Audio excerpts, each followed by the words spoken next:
Hey guys, this is Bill Sizemore. I'm your instructor for tech writing. I just wanted to take a minute to say hello and to point out a couple things that you'll find helpful for the duration of this semester. First off, I want to bring your attention to the screen over here where you'll see the first available items at this point are your syllabus and addendum. I want you to be particularly careful to read those items. And if you have any questions, contact me.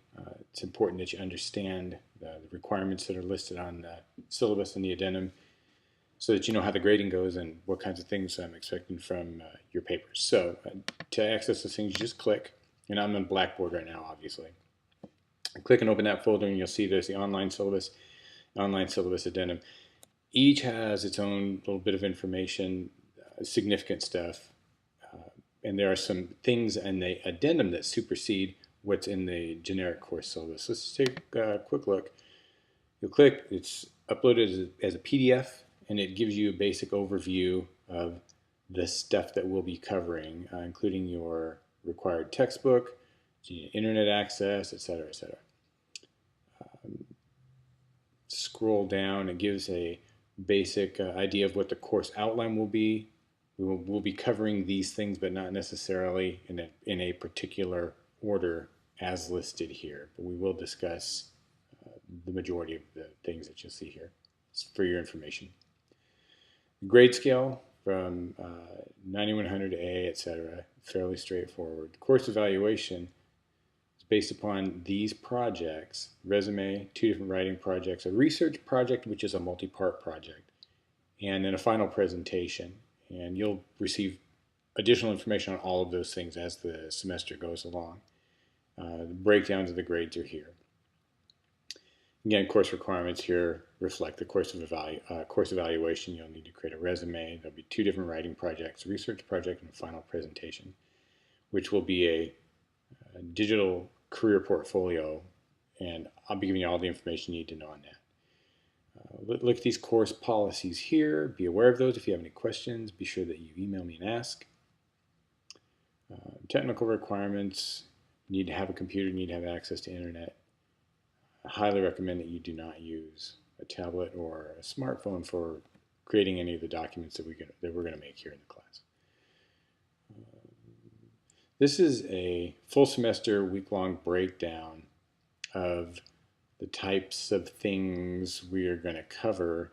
Because this is a summer semester, we'll be adjusting those links accordingly, and this just kind of gives you an overview. Don't count on this to be accurate, but we will cover these sorts of things.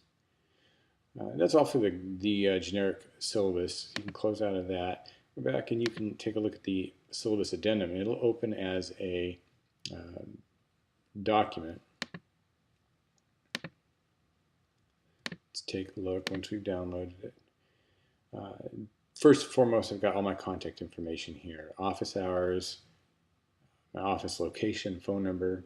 I've got a text phone number for emergencies, and email via Blackboard. That's the best method to get a hold of me. Just take your time and read through this. A lot of important things here. Know your abilities. Know that taking an online course is significantly different than taking a face-to-face course. There are certain things that you need to be aware of and certain requirements you're going to have. So just be prepared for those. Read this and see if that changes your mind at all or helps you to understand the kinds of requirements you'll need here.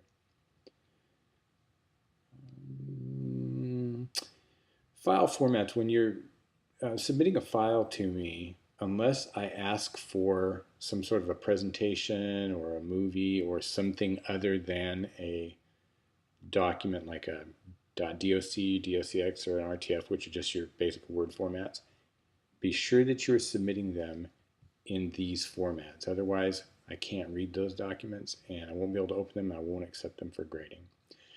Pay particular attention to the assignment submissions and late work. I'll post another video about how to submit assignments following this initial one. Make sure that you pay close attention to this. Once an assignment is closed, it's closed. If you submit assignments after the submission period, I do have a late submission period, but you'll be docked points for that, so be aware that that'll occur. All assignments are going to have minimum requirements. You need to be sure that you meet those minimum requirements in order for the assignment to receive a grade. So be aware that when you read the assignment requirements in the assignment posting, that you meet those minimums. If you have any questions, make sure that you email me. There will be a final project. You're required to submit that final project in order to pass the class. Email is for communication purposes, and you can email me as often as you need to. However, under no circumstances do I want you to attach any of your assignments to an email and send it to me. I won't accept them. They have to be uploaded to the Blackboard assignment link. Otherwise, they won't have been credited as being submitted. So make sure you do not email me any of your assignments. They go through the Blackboard assignment link only. It's important. Plagiarism and cheating. I'll be uploading some documents about plagiarism, but we're all very familiar with what plagiarism is. Don't take anyone else's work. You won't get credit for it. In a Blackboard gradebook, I will post another video about how to look at the grades and determine them, but this is a basic rundown of how the grades will be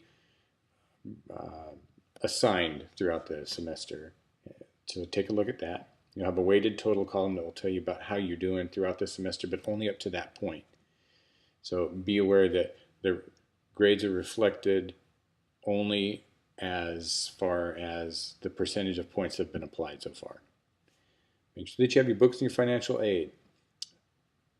I start the semester with reading requirements right off the bat. I expect you to have your book. I expect you to have access to Blackboard. I expect you to be able to hit the ground running, so to speak. And finally, there is a course assignment schedule that will show you not what the specific assignments are, but when the assignment and the due dates are. So you'll have an idea of when those different projects are due. If you have any questions, you can email me, and we'll talk about assignment submissions